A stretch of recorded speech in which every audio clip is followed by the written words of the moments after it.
Good morning, नमस्कार। पूर्णांक को इंग्लिश में इंटीजर्स बोलते हैं। ये वीडियो हम गणित का कक्षा 6वीं और 7वीं के लागू कर रहे हैं। कक्षा 6वीं में इसके बारे में बताई जाती, जो हम वीडियो लिए हैं ये संख्या रेखा संबंधित है और ये कक्षा 6वीं में बताई जाती है। लेकिन इसका उपयोग 7वीं में होता है, 8वीं में होता है। ये संख्या को कैसे जोड़ते हैं, पूर्णांक को कैसे जोड़ते हैं, इसका उपयोग 7वीं में होता है, 8वीं में होता है, आगे क्लास में होता है। लेकिन फिलहाल हम 6वीं और 7वीं के लिए ले रहे हैं। देखिए, पूर्णांकों को जोड़ना कैसे जोड़ते हैं, इसमें हम संख्या रेखा की सहायता ले रहे हैं। संख्या रेखा की सहायता से हम पूर्णांकों को जोड़ना, इस क्रियाविधि को जारी करते हैं, सीखते हैं। अब देखिए, इसमें हमने दो संख्याएं, जब दोनों संख्याएं धनात्मक हो तो कैसे जोड़ा जाता है। उदाहरण के लिए हमने दो संख्याएं लिया है 3 और 5, बहुत छोटी संख्याएं लिए हैं। छोटी संख्याओं को पहले जोड़ना सीखते हैं, उसके बाद बड़ी संख्याओं को। ये गणित की क्रियाविधि है। अब समझते हैं कि पूर्णांक क्या है। पूर्णांक, इसको समझना आवश्यक है। तो पूर्णांक की जो परिभाषा है, पूर्णांक संख्या किसको लेते हैं,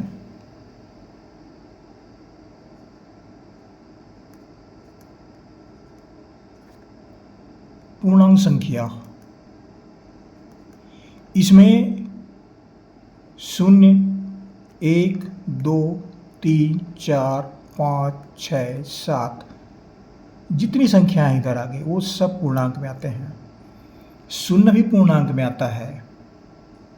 ऋण 1, ऋण 2, ऋण 3, ऋण 4, ऋण 5, ऋण 6, ये सब संख्याएं भी पूर्णांक में आते हैं। मतलब ऋणात्मक संख्याएं 0 और ये धनात्मक संख्याएं, ये सब धनात्मक संख्याएं हैं, ये सब पूर्णांक में आते हैं। ये पूर्णांक की परिभाषा है। ये 0 धनात्मक संख्याएं और ऋणात्मक संख्याएं।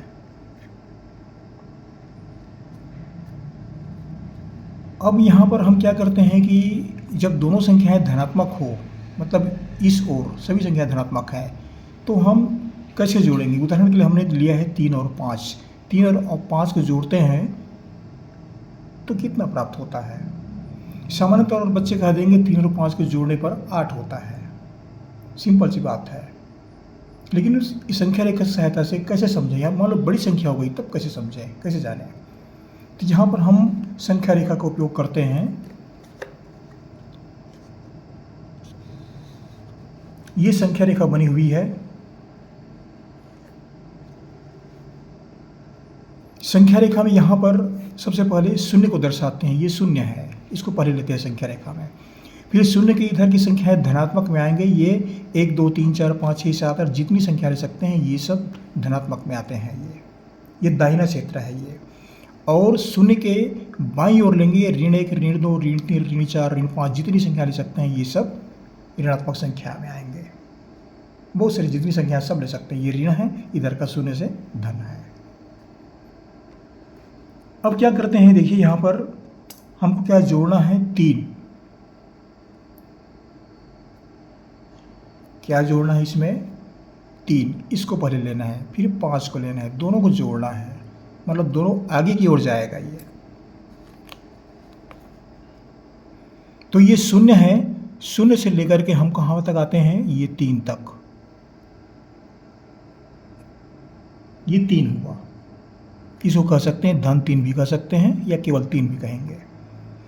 फिर कहाँ जोड़ रहे हैं हम, 5 को जोड़ रहे हैं। इसको जोड़ रहे हैं 5 को। 5 को जोड़ रहे हैं तो यहाँ से हम फिर 5 कदम आगे चलते हैं। यहाँ से लेते हैं 3 से। तो इनके बीच में 1-1 की दूरी है, 1-1 का डिफरेंस है, अंतर है, 1-1 का अंतर है। तो यहाँ से लेते हैं तो ये 1, 2, 3, 4,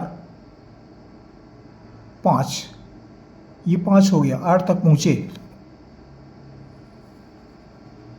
यहाँ तक आए, ये धन 8, धन 5। हम कहाँ तक पहुँचे, 8 तक। ये 8 लिखा हुआ है, 8 तक पहुँचे तो उत्तर क्या हुआ, 8। या क्या लिखेंगे, 3 धन 5 बराबर 8। ये सब धनात्मक संख्या है। 8 भी धनात्मक संख्या है, 3 भी धनात्मक है, 5 भी धनात्मक है। इस तरह से धनात्मक संख्याओं को संख्या की सहायता से जोड़ा जाता है। हमने यहाँ पर छोटी संख्याओं को लिया है, बड़ी संख्याओं के लिए भी इसी विधि का प्रयोग होगा। कोई भी बड़ी संख्या हो, इसी विधि का प्रयोग होगा। दूसरा और लेते हैं, जब एक संख्या धनात्मक हो, जब एक संख्या धनात्मक और दूसरी संख्या ऋणात्मक हो तो कैसे जोड़ा जाता है। उदाहरण के लिए यहाँ पर एक संख्या है 8 और दूसरा संख्या है ऋण 5। दोनों को हम क्या कर रहे हैं, जोड़ रहे हैं। ये 5 जो है ऋणात्मक संख्या है और 8 जो है धनात्मक संख्या है। इन दोनों क्या कर रहे हैं, हम जोड़ रहे हैं, धन चिन्ह लगे अंदर जोड़ रहे हैं। 8 धन कोष्टक के अंदर ऋण 5 बराबर कितना होगा। ये प्रश्न जो है प्राय विद्यार्थी के लिए थोड़ी सी दिक्कत आती रहती है, इसलिए संख्या रेखा का प्रयोग करके इसमें हम समझा रहे हैं, बता रहे हैं। तो सबसे पहले लेते हैं 8। संख्या रेखा में हम फिर 8 की ओर चलते हैं। यहाँ फिर संख्या रेखा बनाया हमने, ये शून्य है। शून्य को पहले देखिए, शून्य को, शून्य से 8, ये 8 धनात्मक है, ये इसका मान धनात्मक है, ये कुछ भी नहीं है, मतलब धनात्मक है ये। तो किधर जाएंगे, हम दाहिना क्षेत्र में आगे बढ़ेंगे। 1 2 3 4 5 6 7 8, ये 8 लिखा हुआ है। तो ये यहाँ से चल करके हम कहाँ तक पहुँचे, यहाँ तक पहुँचे, ये हुआ धन 8। अब कह रहे हैं धन, धन चिन्ह है, फिर अंदर में ऋण 5 है, मतलब 8 में हम ऋण 5 को जोड़ रहे हैं, ऐसा पढ़ेंगे, या फिर 8 में 5 को घटा रहे हैं, क्योंकि 5 का चिन्ह ऋण है। कहने का मतलब ये है कि हम 5 जो है हम पीछे की ओर आएंगे। तो यहाँ से यहाँ तक 1 है, यहाँ से यहाँ तक 1 है, सबकी दूरी 1 1 है, 1 1 का डिफरेंस है। तो यहाँ से ये 1 2 3 4 5 कहाँ तक पहुँच रहे हैं, 3 तक, यहाँ तक पहुँच रहे हैं।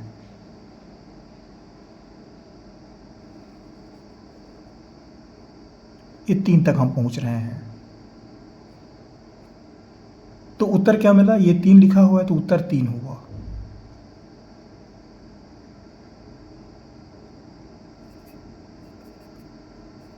उत्तर बराबर 3। यह ऋण 8, ये धन है, ये 8 धन कोष्टक अंदर ऋण 5 बराबर 3, ये उत्तर हुआ। ये छोटी छोटी संख्याओं को ले रहे हैं। इसमें संख्या रेखा में बड़ी संख्या लेंगे तो बहुत लंबे ये चित्र बन जाएंगे, ये संख्या रेखा बहुत बड़ा बन जाएगा। इसलिए छोटी संख्या की सहायता लेकर के बड़ी संख्याओं को समझने के लिए बताया जाता है। ये जब एक संख्या धनात्मक हो और दूसरी संख्या ऋणात्मक हो तब इसका प्रयोग कर रहे हैं। ये धनात्मक और ये ऋणात्मक। तीसरा और लेते हैं हम, एक और उदाहरण लिए हैं।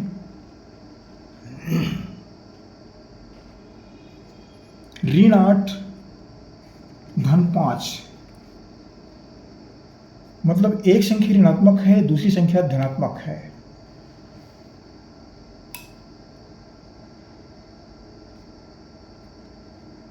तीसरा है ये, जब एक संख्या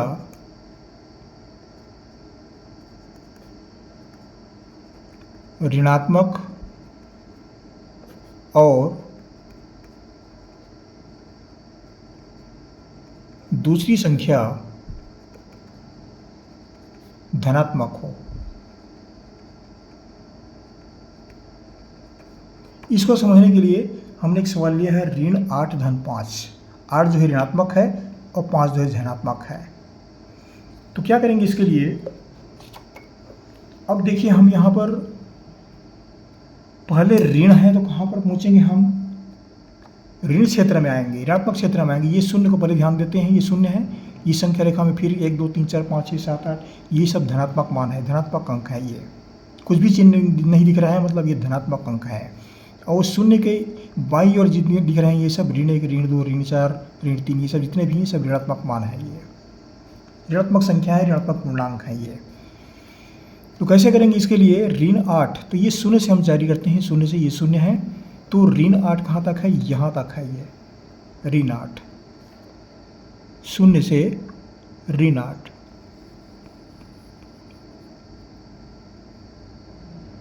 ये हम ऋण 8 तक चल कर आए। अब क्या कह रहे हैं? धन 5, 5 जोड़ना है, मतलब ये वापस हो रहे हैं, इधर जा रहे हैं, हम 5 को जोड़ रहे हैं। ये जोड़ने की इधर जुड़ते जाते हैं और इधर घटते जाते हैं। तो हम 5 कहाँ तक आएंगे? यहाँ से यहाँ तक की दूरी 1 है, यहाँ से यहाँ तक की दूरी 1, ये सब 1 1 के डिफरेंस में है सब ये। तो हम यहाँ से 5, तो यहाँ शुरू करते हैं, तो 1 2 3 4 5, यहाँ पर क्या लिखा है? ऋण 3। तो उत्तर क्या हुआ? ऋण 3।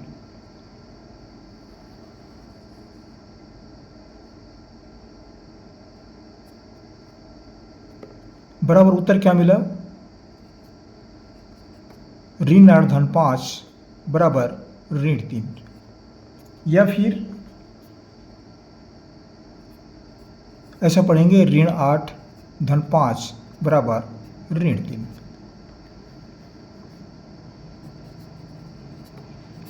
इस तरह से संख्या रेखा में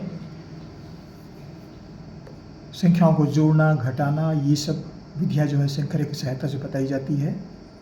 ये कक्षा 6वीं के विद्यार्थियों के लिए था, 7वीं के लिए भी आवश्यक है, क्योंकि अब देखिए यहाँ पर दिक्कत आती है, ऋण 8 धन 5, ये 8 ऋण 5 है तो बच्चे समझ जाते हैं, लेकिन ऋण 8 धन 5 है तो यहाँ पर समझने जो कठिनाई होती है, ये ऋण को भूल जाते हैं वो।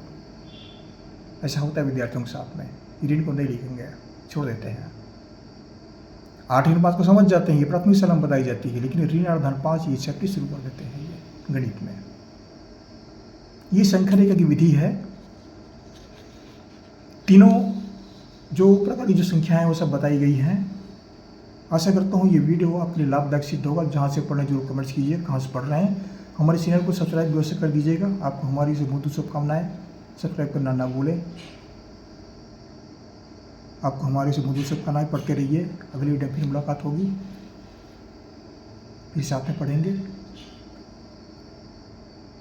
अवश्य पढ़िएगा। Thank you.